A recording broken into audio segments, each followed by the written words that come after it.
Começa agora na Jovem Pan News. Grandes por Bessa.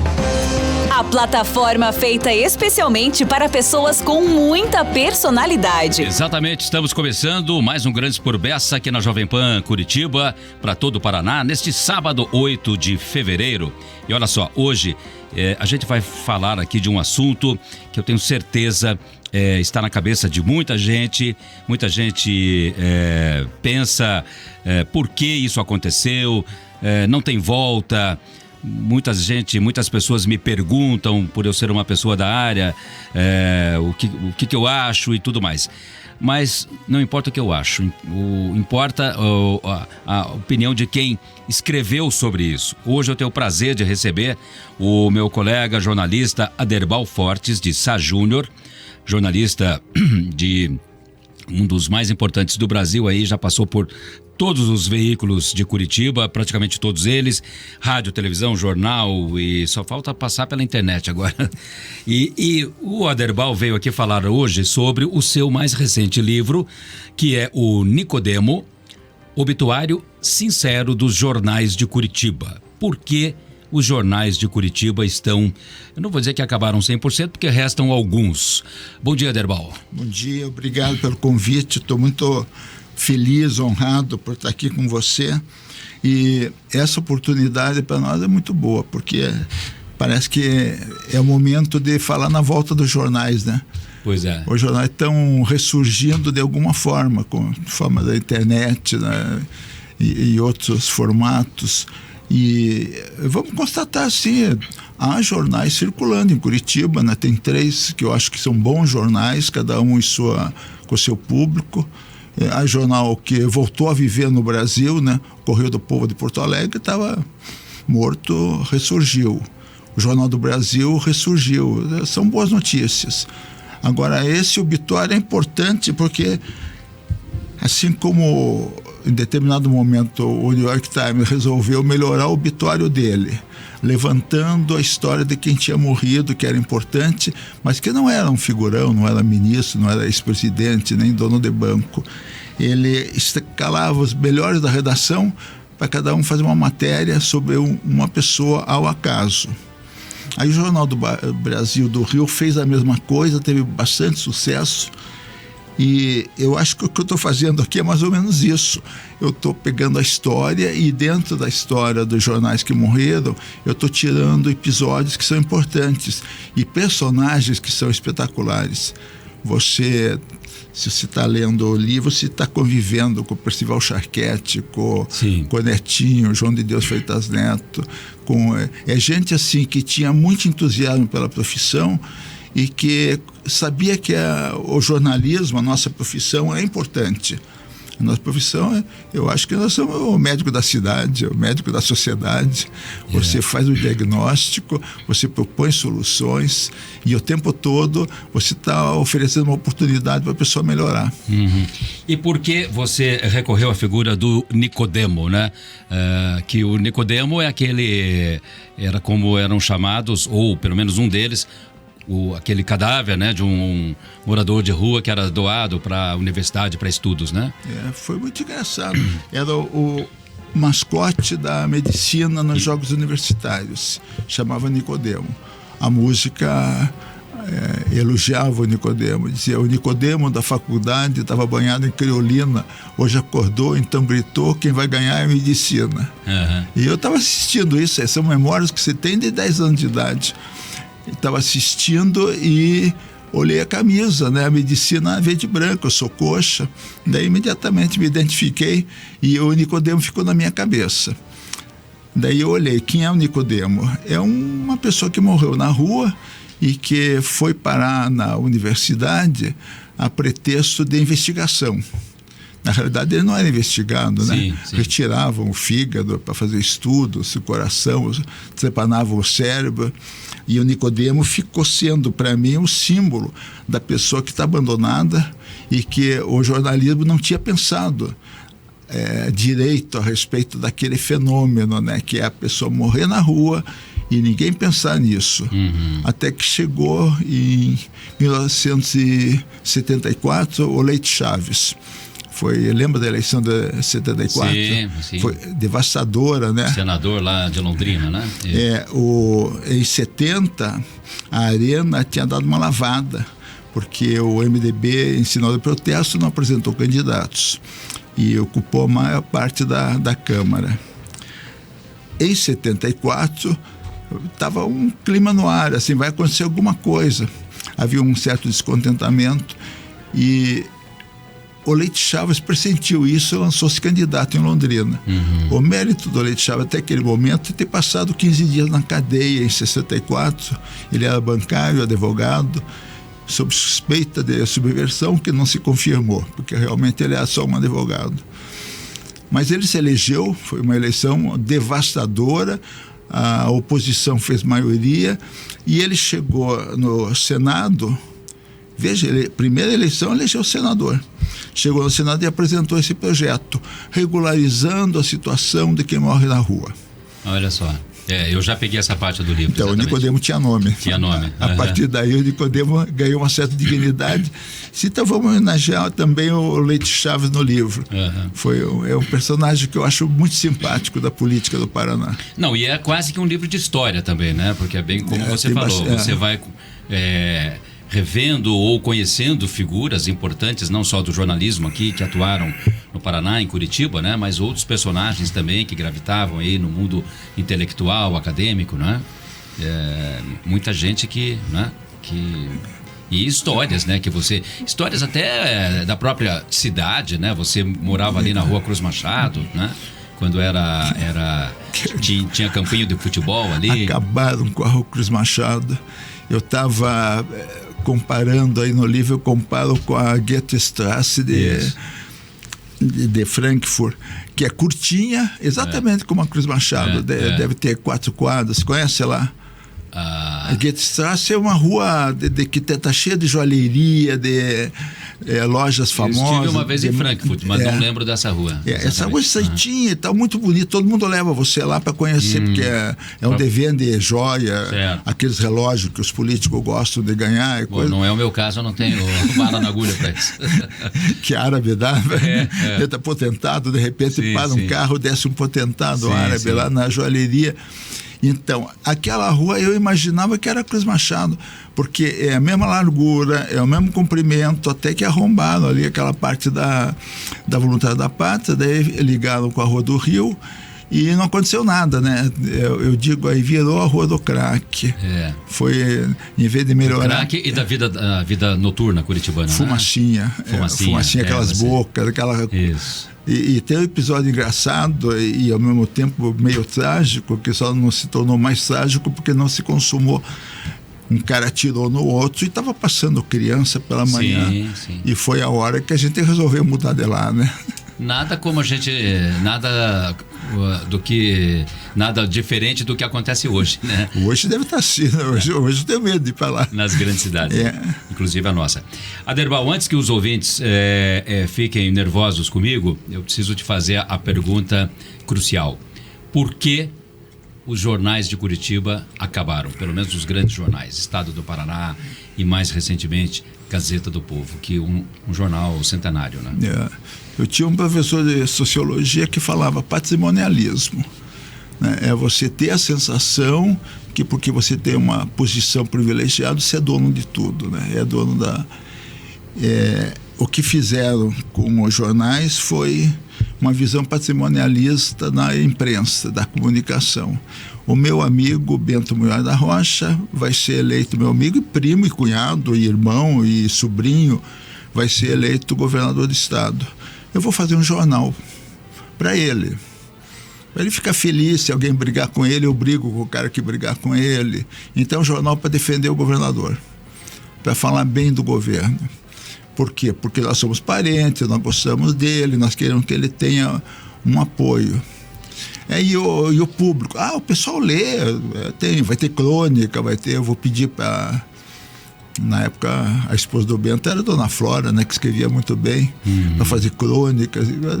E o jornal foi feito assim, né, num amadorismo assim, incrível. Aí os outros jornais seguiram o mesmo modelo. O Diário do Paraná, que a gente pensa que é de 55, Na verdade, Chateaubriand idealizou e fez o primeiro encontro com os acionistas em 51. E o jornal ele só não fechou porque não houve a integralização das cotas dos acionistas, porque o Chateaubriand fazia assim, ele abria um jornal, mas a gente pagava. Aí depois do dinheiro entrar, ele trazia uma máquina. No caso, é uma suspeita que a primeira máquina que chegou no Diário do Paraná rodou o Jornal dos Pracinhas na Itália. Nossa. Aí o governo americano tirou dela, como já estava tudo preparado para português, ele trouxe para o Brasil e doou ao Chateaubriand, que era um amigo. E o Chateaubriand usou um pouquinho em São Paulo, daí trouxe para Curitiba. Essa visão patrimonialista que você citou aí, né, para criar jornais, foi mais ou menos o que aconteceu com o Samuel Weiner, né, que criou um jornal lá à última hora, né? Pelo governo. O Getúlio perguntou para ele, né, por que não fazes um jornal? Ele estava fazendo uma entrevista, ele era repórter dos Associados, foi a São Borja, desceu com o aviãozinho ali na fazenda e fizemos uma ótima entrevista. O Getúlio ficou muito feliz com ele, repórter inteligente, né? Aí ele conseguiu um furo nessa entrevista, né? Ele perguntou para o Getúlio, o senhor pretende continuar sua carreira política? E ele respondeu, pode anunciar para os seus leitores que eu sou candidato à presidência. Era o furo do Samuel. E depois, quando terminou a entrevista, antes de pegar o avião, ele convidou, por que não fazes um jornal? Disse, mas como é que eu faço? Eu não tenho dinheiro. Vai falar. Daí indicou o ministro que ele falou com o ministro da Fazenda, pegou dinheiro no Banco do Brasil. E fez, né? Bom, aqui a gente pegava dinheiro do Banco do Estado do Paraná. Mas aí, aqui no livro, né, no seu livro, que aliás, relembrando aqui, você lançou esse livro, né? Eu vou mostrar aqui para nossa câmera aqui para o YouTube, olha só, uma capa muito bonita, uma ilustração aqui do artista plástico Rogério Dias, meu conterrâneo. Seu conterrâneo, né? Eu não sabia disso. De Jacarezinho. O livro está vendo ali na Tela-Aranha, é isso? Na Tela-Aranha, Aquela livraria bacana ali na Ébano Pereira com a Saldanha Marinho. Eu sou fã daquela moça. Eu também sou, a Bárbara. A Bárbara, tem um bom café lá, inclusive. Um bom café. E por isso que vale aqui o merchan. Bom, o livro foi lançado no dia 13 de janeiro, né? Agora? No aniversário do ato institucional. Isso. Nós fizemos uma reunião lá na comunicação da Federal para lembrar o ato e lembrar a resistência do jornalismo do Paraná. Isso. Principalmente a maneira como nós conseguimos lidar com a censura. Eu acho que o Paraná lidou muito bem com a censura, aprendeu a driblar muito facilmente. E o mau exemplo foi do Vinícius de Moraes, né? Que começou com a inauguração do Paiol, que ele fez aquela música do Paiol de Pólvora, que rodou uma novela na Globo, foi um sucesso, e só depois de muito tempo a censura desconfiou que aquela letra era subversiva. O censor olhou e disse, mas se tirar Paiol de Pólvora desses versos, você vai ver que é um verso altamente subversivo, está convocando uma rebelião. Bom, queria o quê, né? Ele veio se apresentar, veio inaugurar um teatro chamado que tinha sido um paiol, né? De pólvora, a música foi homenagem ao Paiol. Pois é. Feita para Curitiba. Ele gostava muito do Jaime, do Aramis Milach, que está sendo homenageado aí. Eu vejo que o Aramis é uma figura impressionante no jornalismo do Paraná. Você abre hoje a internet, as melhores informações sobre Curitiba são as dele. Sim. Algumas velhas de 20 anos e atuais ao mesmo tempo. Grande jornalista que atuou a vida toda no estado do Paraná, né? Sempre cobrindo o setor cultural, música, MPB, tudo mais ali. Ele escrevia sobre tudo, né? Ele tinha uma informação geral dos artistas, muito grande. Todos. Uma vez chegou aqui o Carlinhos Lira e estava dando uma entrevista, assim como nós estamos conversando, e ele contou que tinha feito 15 discos. O Aramis corrigiu 16.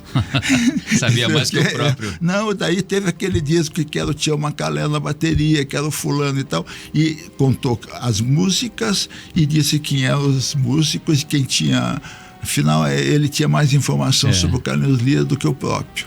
Um dia eu estava num evento social, assim, festivo, com o Jaime Monjardim, filho da Maísa. Né?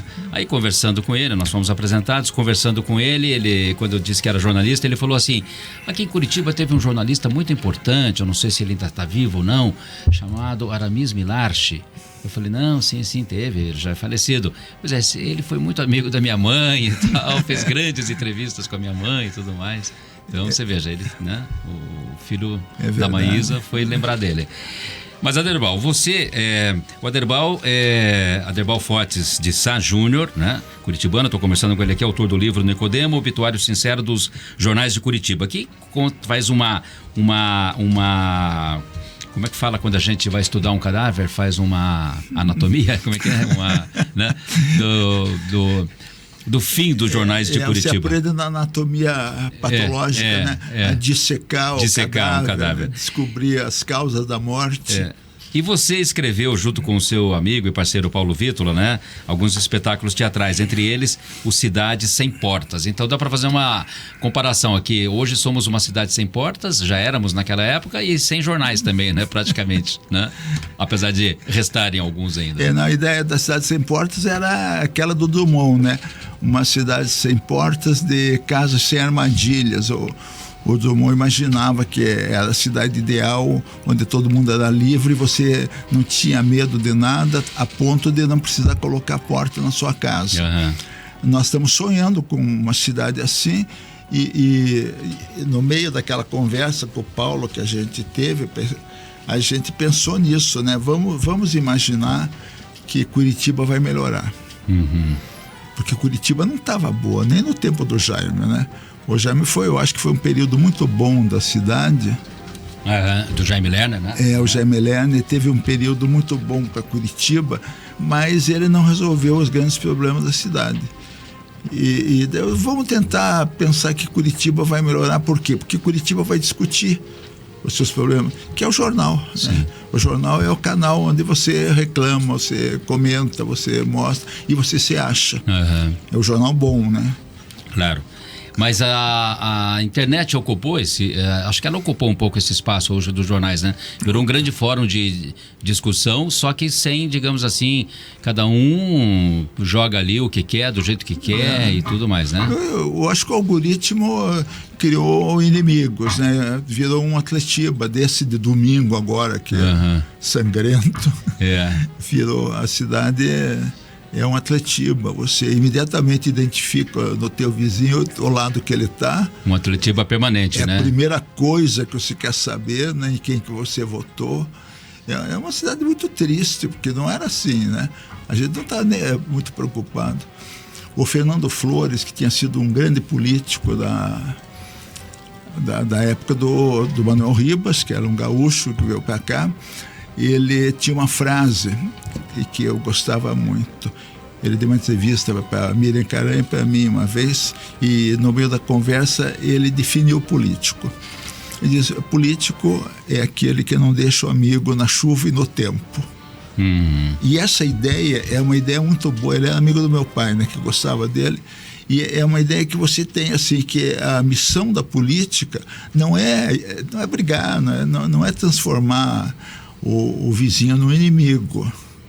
E a internet não está ajudando o algoritmo está acirrando ânimos, criando mais problema. O algoritmo não é aquele cara que como é que é a turma do deixa disso, não, né? É a turma que provoca. O cara falou isso de você e tal, vai lá. E você olha o Facebook, né? É uma peça de guerra, é sangrento. Se você espremer o Facebook, sai sangue. Eu tenho muito medo da internet hoje, do jeito que está, né? E a falta de moderação vai complicar ainda mais. Você vê muitas, às vezes alguém posta alguma coisa e quem comenta, daí um briga com o outro, né? Quem está comentando ali, né? Eu vi marcar briga já. Me encontra em tal lugar, vou te encher de porrada. Você imagina que a internet é uma coisa, pode ser muito perigosa. Agora não, nós vamos estar no YouTube. O YouTube é um local mais civilizado, assim. O YouTube acho que é um pouquinho mais assim. Eu acho que é o perigo mesmo. O Instagram é um pouco mais civilizado. Você é obrigado a escrever. O outro não. Em 3 linhas você consegue acabar com o teu inimigo. É verdade. A nossa obrigação como jornalista é tentar disciplinar a internet. Não sei como é que vai ser feito isso, mas eu acho que dá. Você está na internet? Você tem algum espaço nela, assim? Eu fazia uma coluna, chamada Blog do Aderbal. E daí, com esse livro, eu fiquei 5 anos sem escrever.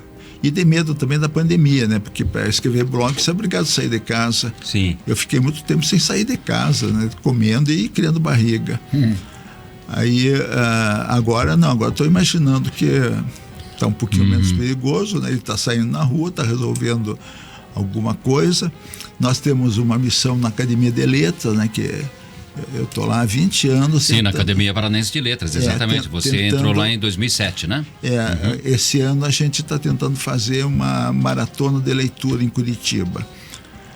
Fazer 24 horas de pessoas lendo pequenos trechos do que você gosta mais. Você é um dos nossos convidados. Em 10 minutos você vai ler um trecho do seu autor predileto, a hora que você quiser, e a gente vai no local que você quiser. Mas nós vamos transmitir isso em streaming durante as 24 horas. E é um sistema que funcionou muito nos Estados Unidos, várias cidades fizeram isso e deu muito certo. A cidade se encontra na leitura e geralmente consegue mandar mensagem um para o outro. E você sente que o teu vizinho, que é aquele cara que você acha que é atleticano e é perigoso, ele é um cara bacana porque gosta do rosa, sei lá, do bom, de alguém que você também aprecia. Agora, Aderbal, voltando aqui para a questão dos jornais, né? Do fim dos jornais, né? Claro que o jornalismo não acabou e não vai acabar. O jornalismo, né? Aquele jornalismo profissional baseado, né, na checagem, né, das informações, o jornalista que transmite informação de credibilidade, porque hoje cada pessoa virou praticamente um jornalista, né? Um emissor. Um emissor, né? Isso, né? A pessoa ouve falar que aconteceu algum fato, joga ali, né? Replica, comenta. Exatamente. Replica, comenta, opina, julga, condena eventualmente, né? Tudo isso, já tudo, né? Não temos mais jornal papel, ou cada vez menos, né? Restam alguns ainda, sempre deixando claro isso, né? Nós temos aqui Indústria e Comércio, a Tribuna do Paraná e o Bem Paraná, né? O Bem Paraná. E até alguns jornais de bairro aí que circulam pela cidade também tem também, né? Alguns. Mas assim, jornal diário, acho que são esses 3 que eu citei aqui. Tem o jornal do Juvevê, que é do Carlino, eu encontro sempre ele comendo pão de queijo ali, né? Pois é. Agora hoje temos, né? Veículos, assim, de imprensa, nós temos TVs, rádios, algumas revistas ainda, o próprio Grupo RIC aqui, né? Que é o maior grupo multiplataforma do Paraná aí, né, em número de veículos hoje, presente também muito forte na internet. Mas você acha que a internet hoje é a grande, veio para ocupar em definitivo o espaço dos jornais? A internet vai ocupar um espaço muito amplo, né? Mas ela não vai ocupar o espaço dos jornais. Você veja, o New York Times tem 10 milhões de assinantes no mundo. Assim mesmo, tira 350 mil exemplares diários. O Washington Post, eu não sei qual é o alcance dele, é mais de 2 milhões. Tem uma tiragem diária também. Então você pega os jornais aqui no Brasil. O Estadão está comemorando 150 anos. O Globo está comemorando 100 anos, que os jornais são longevos, quando são bem conduzidos. E o segredo talvez seja isso, é a mesma família. Os Mesquita fazem o Estadão há 150 anos. Lá para trás era um primo, mas é praticamente a mesma família que está tocando. O New York Times tem 5 gerações da mesma família. Agora foi vendido o Washington Post, né? Mas até agora também é a família Graham.